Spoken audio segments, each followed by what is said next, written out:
Hello, everyone. This is Rick with the Cyber Pro podcast. It's really to share their insights. It's about 5 questions in 9 minutes. The fact of never sleep. Excited to have a repeat offender on. He was episode number 84. We last talked in May of 2021.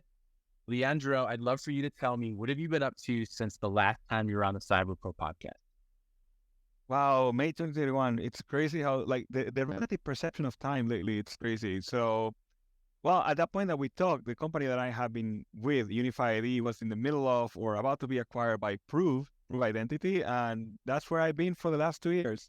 And I'm currently a VP of product at Prove, reporting to the chief product officer and managing a suite of products within the organization. And it's very interesting because like I'm in charge of what we call the experience of Prove, how people experience Prove. And if you think about it, there's a lot of ways that APIs can be used and can be experienced. And now also with the advent of like Gen AI and everything, there's more experienced APIs or more complex and more richer APIs that can be developed. So looking into things not only from an API perspective, but from a front end UI and different things that can be done for people to be able to experience the product differently, better, and in different market verticals. Nice. And so I do know that your company and the work that you guys were doing was heavily focused on behavioral biometrics and access management, for lack of a better term. I'm sure you'll define it better. How has that landscape changed and evolved over the last few years and through your acquisition?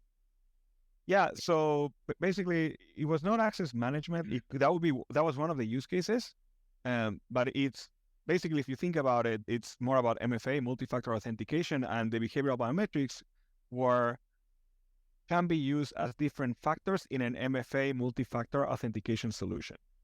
And that's pretty much what happened. All that technology got embedded into Proof's authentication products, leveraging all that research, technology, and IP to be able to create a very rich and frictionless MFA solution. Real quick, just everybody who listens knows what MFA is, but how can what you guys are doing make the MFA process just that much more secure?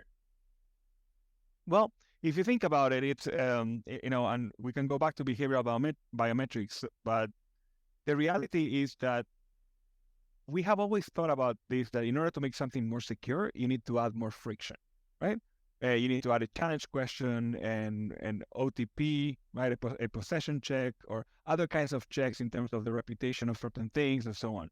There are ways to do that, and now with the different technologies that have been evolving, there are ways to add additional factors without necessarily adding more friction. And that's where we sit, and that's where there's a competitive advantage, right? In terms of being able to make something more secure by adding more factors, more signals that you're looking at, but without necessarily having to add more friction. Or at least if you add more friction, it's more from a technology perspective and silent, but not making the end user having to go through one more hoop to be able to get there. Ease of use. Correct. Perfect. So, I mean, you guys are an emerging technology and trend as it stands, but I'm curious, are there other emerging trends, technologies, or approaches that you're excited about or that you guys are offering today that just is really cool for you? Well, the reality is that we sit at a unique point from a and this was very very interesting from an ethos perspective about the cultural alignment between Unify ID and Prove. Is like we both companies had a frictionless ethos. Coming at it from a different perspective, Unify ID has been more about behavioral biometrics, and Prove has been about phone-centric identity, making sure that, and I think that's actually very interesting, right? Because Proof's take is that your phone number is a very unique identifier for you, right? And in a lot of us, in some cases for us, it is like, for example, I had the same cell phone number for many many years, right? So yeah, and now with portability, it's not that because you move to a different area, you necessarily have to change your cell phone number, right? So a lot of people keep it, and it becomes a valuable asset for us, right? So let's assume you wanted to open a new account for something. I don't know, apply for a bank account or apply for a loyalty card or whatever that is. You can apply with your phone number, and that gives a lot more signals about how trustworthy, like to make sure that the person behind that application is really you. So Nice. So share some real world or a real world example or story about what you guys are doing and how you're making life a little easier and some of the lessons that we can take away from that. yeah, so I think one of the lessons is you don't have to mess up a user experience just because you want to make something more secure. And I can tell you, one of Proof's flagship product is called Prefill, and Prefill works the name is pretty descriptive, right? It prefills something so you don't have to do it yourself. And because of the phone-centric identity philosophy, instead of having to go and when you wanted to onboard, you're onboarding, you're signing up for something, right? Instead of having to do all the data entry for all your information, you can just put your phone number and so one challenge question, which could be like entering the last four of your social or your date of birth. And the whole application will be completed based on third-party authoritative data sources for you to be able to accept or modify whatever you need to modify, right? So you could think about it like an autocomplete, but instead of from self-declared information from authoritative third-party data sources. And the beauty of that is you're creating a very secure way for people to complete that onboarding process, avoiding drop-off and abandonment of that process, and making it easier, faster, with information you can trust. And you, in a way, you're avoiding fraud because you can trust these sources versus somebody else trying to impersonate somebody else. And you can add different checks and balances, possession checks with the device, and making sure that the person that they're claiming that they are the person they claim they're saying they are.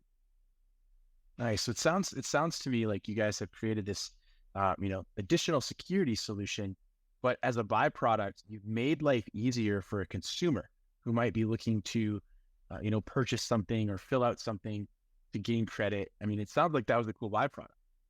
So it is a cool experience, but it was not the byproduct. It was actually thought about it that way in the sense like Proof is very CX focused in that regard, but also security focused. So you could see it both ways. In a way, you can create a great experience, and as a byproduct, you get a more secure experience as well, or vice versa, like you said, right? I don't think one is a byproduct of the other. It's been thought that way. Nice. And that's good to hear, right? We love hearing of companies who are taking that mental focus and saying, okay, this isn't a byproduct. We know it's going to happen. So that's awesome. Final fun question for you. We usually ask our normal first-time guests what their favorite piece of retro technology is, but I want to know what your favorite current piece of technology is that makes you smile. Current piece of technology that makes me smile. Okay. I have to say, the one that makes me smile the most at the moment is my Apple Watch. Why does it make me smile? Well, in the middle of all this, I actually became a dad.